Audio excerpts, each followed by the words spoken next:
şək yoxdur ki, yəni biz bilirik ki, kim ahirəti inkar edərsə, kim ölümdən sonra başqa həyatın olduğunu inkar edərsə, hansı ki o həyat əbədi həyatdır, kamil həyatdır və sonsuz bir həyatdır, onun küfründə şək yoxdur. Çünki Allah Teala buyurur ki, zə'aməl-ləzīnə kəfəru əllə yub'əsu, kafir olanlar dirildilməyəcəklərini zənn etdilər. Deməli, bu zənni kimlər eləyir? Yalnız kafirlər eləyir. Kim dirildilməyəcəyini zənn eləyərsə, ahirəti öldükdən sonra dirilməyi inkar eləyərsə, həmin insan kafir olar. Yəni, dirilmək məsələsini inkar etmək, müşriklərin təvhiddən sonra mütləq olaraq inkar etdikləri ən böyük məsələlərdəndir və ən mühüm məsələlərdəndir. Ən şiddətli məsələlərdəndir ki, hansı ki onlar Allahın təvhidini inkar etdikdən sonra, yəni dirilməyi inkar etmək onlarda ən şiddətli və həddin aşdıqları məsələlərdən idi. Ona görə də Allah Teala buyurur ki, və əqsəmu billahi cəhdə əymənihim, Allaha möhkəm and içirlər. Yəni ən şiddətli andla and içirlər. Ən möhkəm andla and içirlər. Nəyə görə and içirlər? Və əqsəmu billahi cəhdə əymənihim la yəb'əthullahu mən yəmud. Allah Teala bu ki, onlar Allah ölən bir kimsəni diriltməyəcəkdir deyə Allaha möhkəm and içirlər. Buna görə möhkəm and içirlər. Ən şiddətli, ən möhkəm and içirlər. Niyə görə? Deyirlər ki, Allah ölən bir şəxsi diriltməyəcək. Yəni, onlar da bu məsələdə çox aşırıya getmişdilər, həddi aşmışdılar. Hətta biz bilirik ki, yəni elə insanlar var ki, elə bir ki, kiminsə ölüb və sonra bunlara xəbər verib ki, ölülər dirilməyəcək. Yəni, bu qədər yəqin idilər ki, öldükdən sonra insanlar dirilməyəcək. Elə bir ki, kimsə onlara xəbər vermişdi və ölüb qayıtmışdı və onlara xəbər verilmişdi ki, yəni axirət yoxdur, başqa həyat yoxdur, ölməkdən başqa, öldükdən sonra dirildik yoxdur. Yəni, bu da onların ağıllarının zəifliyinə dəlalət edir. Axirəti inkar etmək insanın ağlının zəif olduğuna dəlalət edir.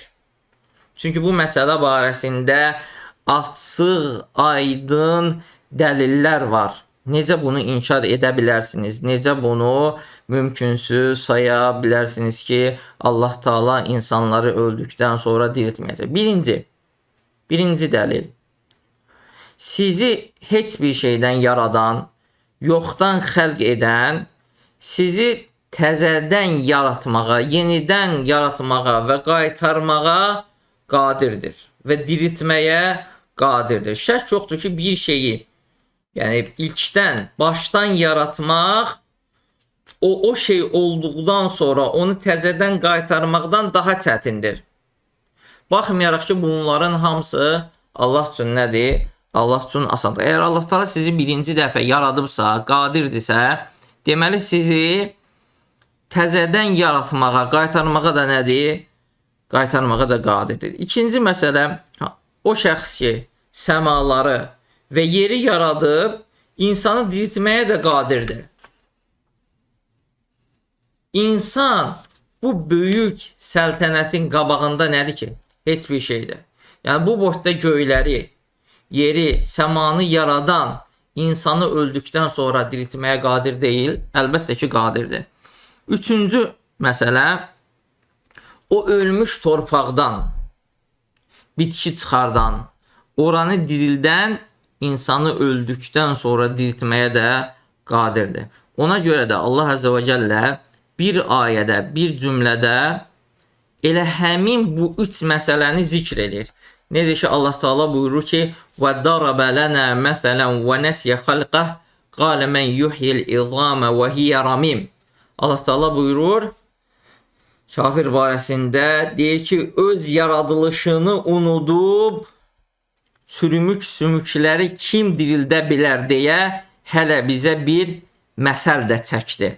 Yəni fikir verin, sual verir, məsəl çəkir və həmin bu sual özündə inkarı, istehzanı əhatə eləyir. Dinlə istehza edir, Allahla istehza edir, inkar edir. Deyir ki, mən yuhyil izama və hiyə ramim. Yəni, çürümüş sümükləri kim dirildə bilər? Və Allah Teala buyurur ki, qul yuhyihəl-ləzi ənşəəhə əvvələ mərrə və huvə bikulli xalqin alim. Əl-ləzi cəəl ləkum minəş-şəcəl-əxdər naran fə-izə əntum minhu tuqidun. Sonra deyir ki, أوليس الذي خلق السماوات والأرض بقادر على أن يخلق مثلهم بلى وهو الخلاق العليم. Yasin suresinin 78, 79, 80, 81-ci ayəsi. Allah Teala bu ayələrdə buyurur ki, öz yaradılışını unudub çürümük sümükləri kim dirildə bilər deyə hələ bizə bir məsəl də çəkdi. De, onları ilk dəfə yoxdan yaradan dirildəcəkdir. O, hər bir məxluqu çox gözəl tanıyandır. Yəni, əgər Allah Teala bunu birinci dəfə yaradıbsa, yoxdan yaradıbsa, demək diriltməyə, bunu qaytarmağa da nədir? Qadirdir. O yaradan ki, sizin üçün yaşıl ağacdan öz od əmələ gətirdi. Budur, siz indi ondan od yandırırsınız. Yəni, necə ki, Allah Teala torpağı diriltdi, torpaqdan ölü torpağa yağış yağdırdı, oradan bitki çıxartdı, yaşıl ağac çıxartdı, siz onu neyinirsiniz, yandırırsınız və eləcə də Allah Teala bu yeri diriltdiyi kimi insanları da torpaqdan çıxardacaq. Məgər göyləri və yeri yaradan onlar kimisini yaratmağa qadir deyilmi? Yəni göylərin və yerlərin yaradılışı insanın yaradılışından daha böyüdür. Yəni daha böyük bir şeyi yarada bilən, ondan aşağısın yaratmağa qadir deyilmi?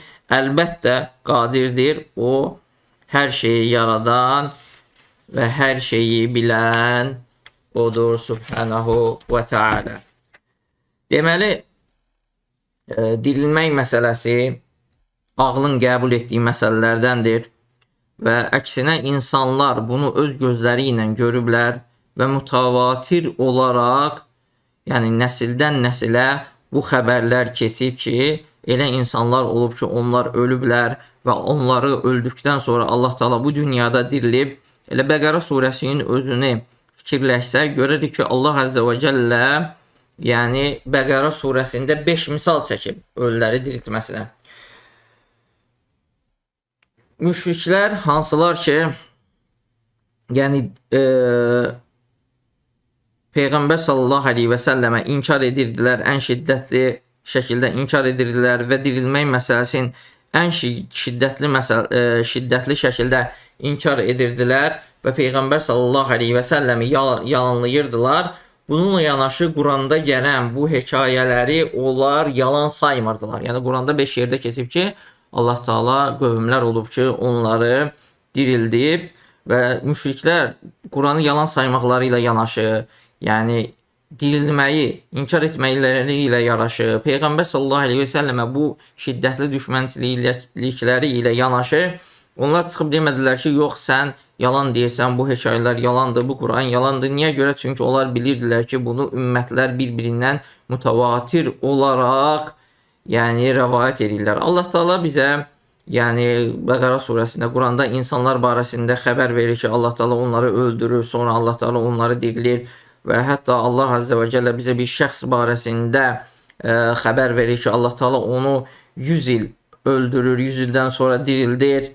Hətta eşşəyin belə, uzunqulağın belə dirildir. Sonra İbrahim əleyhissalamın quşları barəsində xəbər verir ki, İbrahim əleyhissalam 4 dənə quş götürür, onları parça-parça edir, bir-birinə qatışdırır və 4 dağa qoyur, sonra çağırır. Allah Teala onları dirildir, quşlar onun yanına gəlirlər.